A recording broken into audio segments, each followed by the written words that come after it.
Article 1 में क्या बोला गया है कि India that is Bharat, India को ऑफिशियली भारत बोला गया है, शैल be a union of states. जो भारत है, जो इंडिया है, वो क्या है? यूनियन ऑफ स्टेट्स है, स्टेट्स का यूनियन है, संघ है।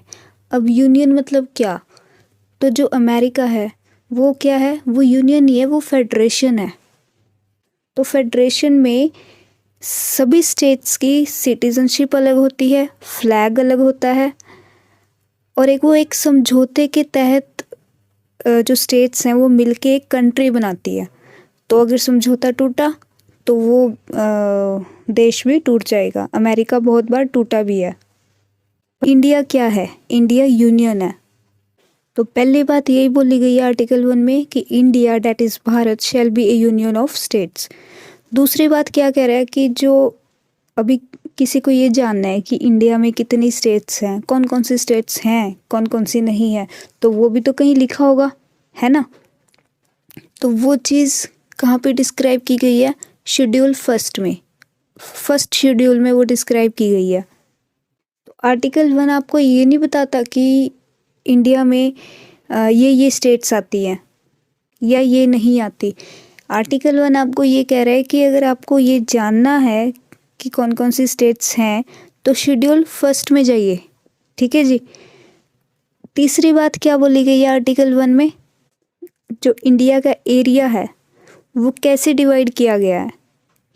बताइए आपको कैसे डिवाइडेड है? स्टेट्स और यूटीज़ में, ठीक है जी। तो आर्टिकल 1 इसी के बारे में बात करता है।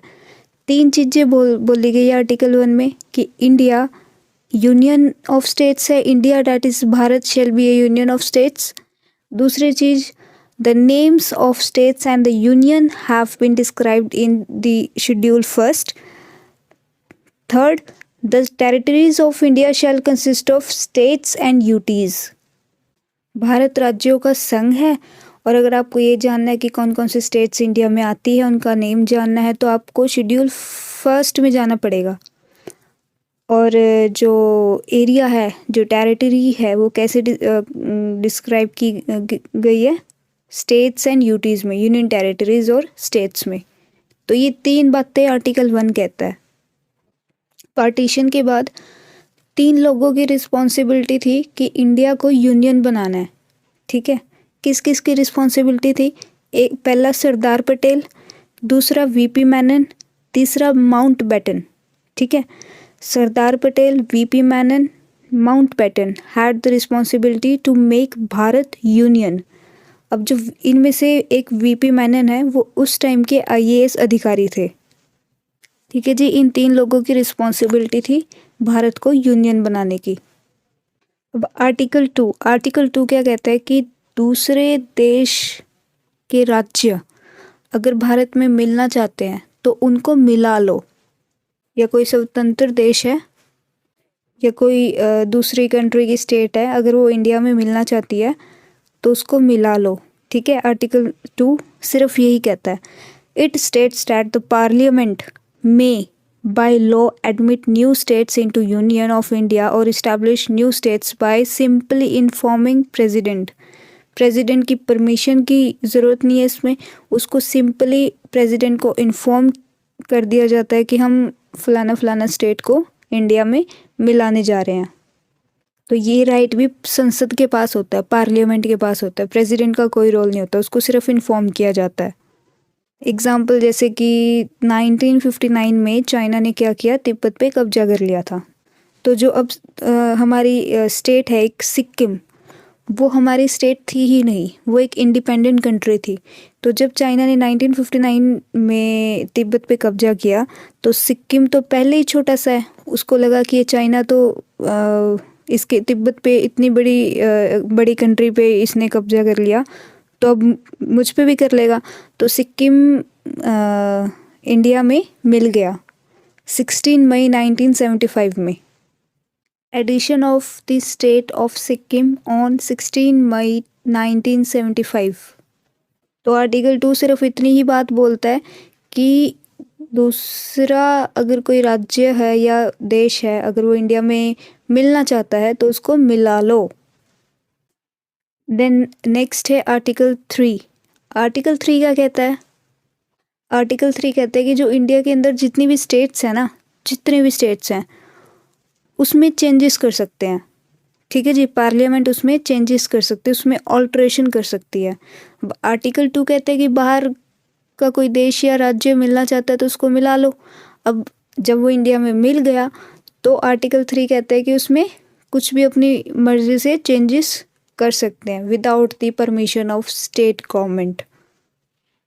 So it empowered the parliament to make law relating to the formation of new states and alteration of existing states. Example ले लो इसका।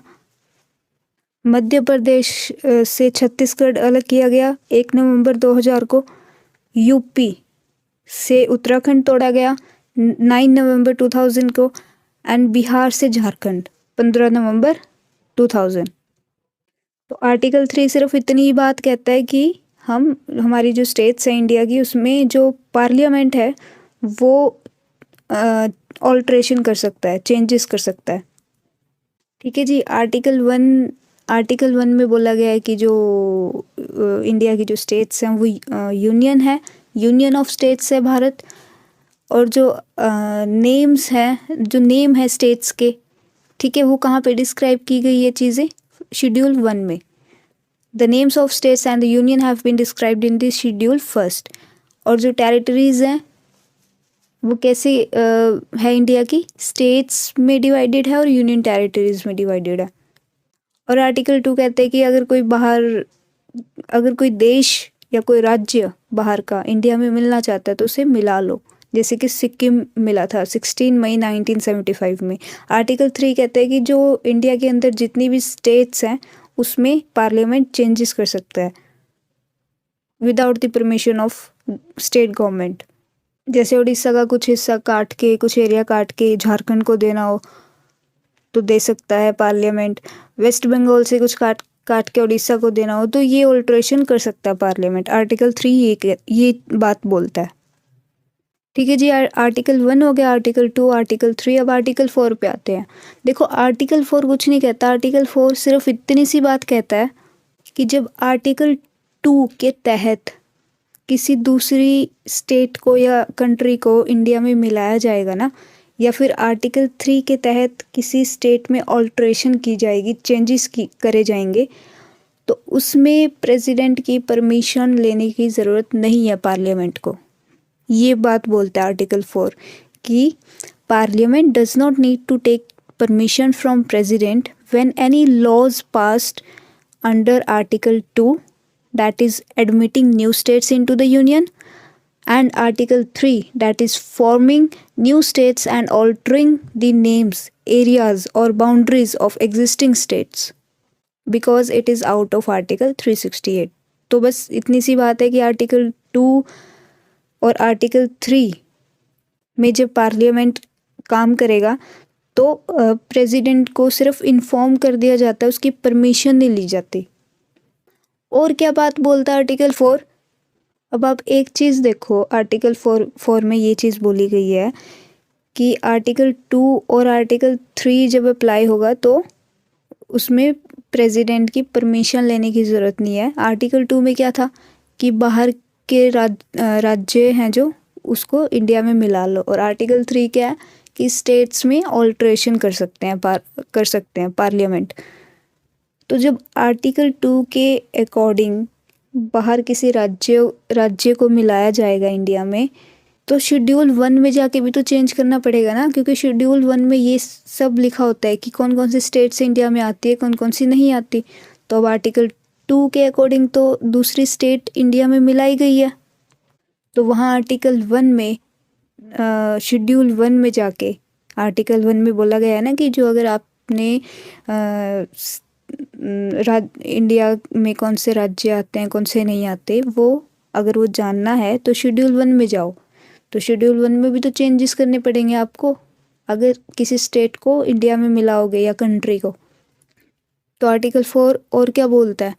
Must change in schedule 1 and 4 while making laws in article 2 and 3। तो ये हो गए आपके article 1 to 4, 1 से लेके 4 तक, जो कि लेसन 1 में आते हैं। टोटल लेसन आपके 22 हैं, ठीक है जी। कॉन्स्टिट्यूशन में टोटल आर्टिकल 395, लेसन्स 22 है, जिसमें आपका लेसन 1 पहला भाग ख़त्म हो गया। Article 1 to 4